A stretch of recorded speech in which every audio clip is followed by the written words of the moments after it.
Hey everyone, Brian Marino here with Apex Software, and today I wanted to make a video on how to sketch using decimal feet versus feet and inches in Apex 7. I've been getting a lot of questions and calls on how to do it, how to change my dimension labels, things like that. So I figured today would be a good time to go over how to sketch using feet and inches versus how to sketch using decimal feet and how the program handles it in the conversion of the dimension label from one to the other. So you can sketch in decimal feet or feet and inches. You don't really have to change any setting. The only reason you're going to want to change the setting is if you want your dimension labels to show in feet and inches. By default, your dimensions show in decimal feet. So for example, if you had a 20-foot 6-inch wall and you typed in 20 tab 6 and drew it, your dimension label would show 20.5 because that's a 20.5-foot wall.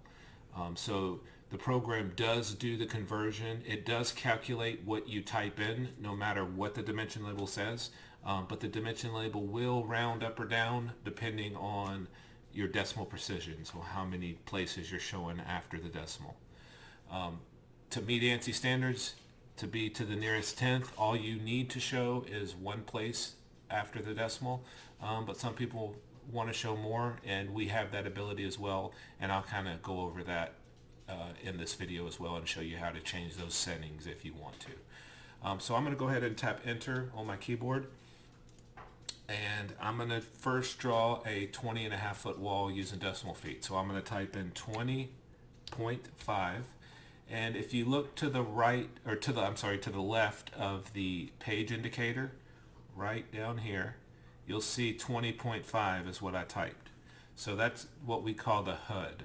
So if you hear me mention look in the HUD, that's what I'm referring to. So I typed in 20.5, it's showing up in the HUD. I'm going to tap the right arrow on my keyboard and I'm going to tap enter.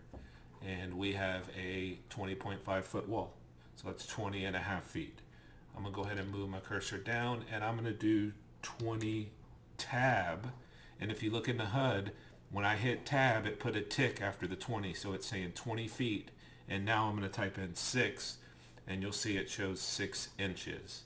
So you get an indication, okay, I typed in 20 feet 6 inches here. And now when I tap the direction arrow on my keyboard, tap enter, I have the same 20.5 foot wall. So the program gave me my dimension label in decimal feet, but I entered it using feet and inches. So either way is compliant with ANSI if you leave the settings like they are, or if you go in and change it to show feet and inches, which I will show here in just a second.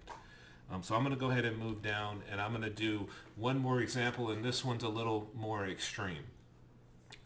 So let's say you had a 20-foot 11 wall. So we're going to type in 20 tab 11, tap the direction arrow, tap enter. So you'll see we have 20.9 as a dimension label because that's the equivalent.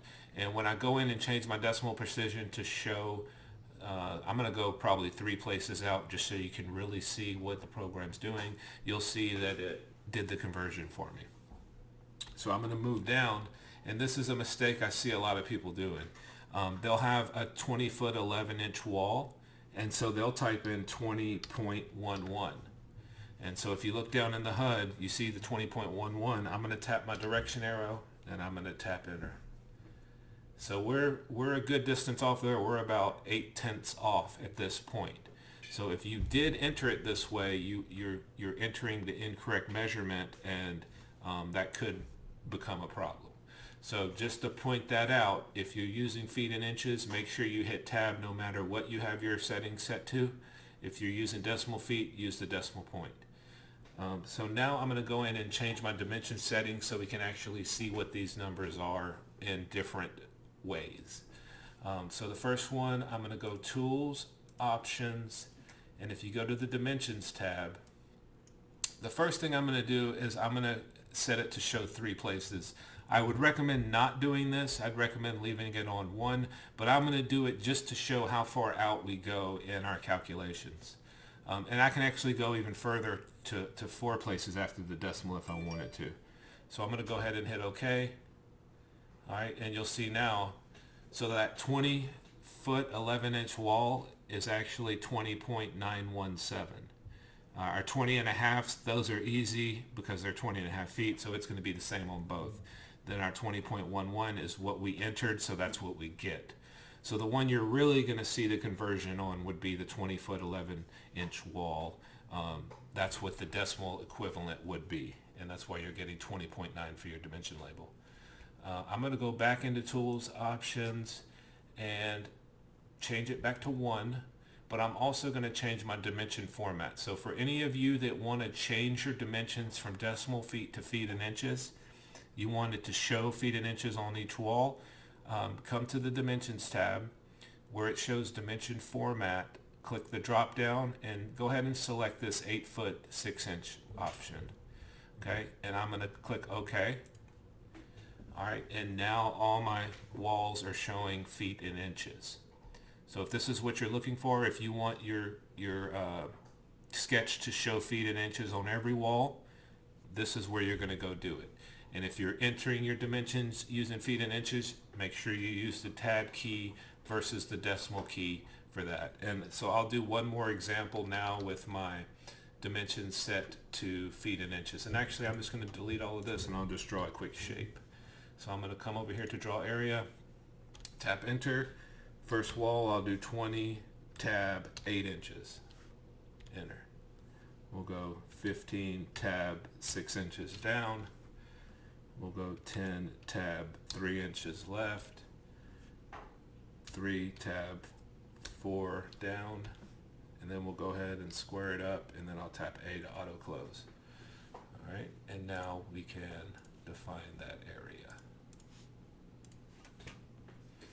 And there is our dimension label showing in feet and inches versus decimal feet.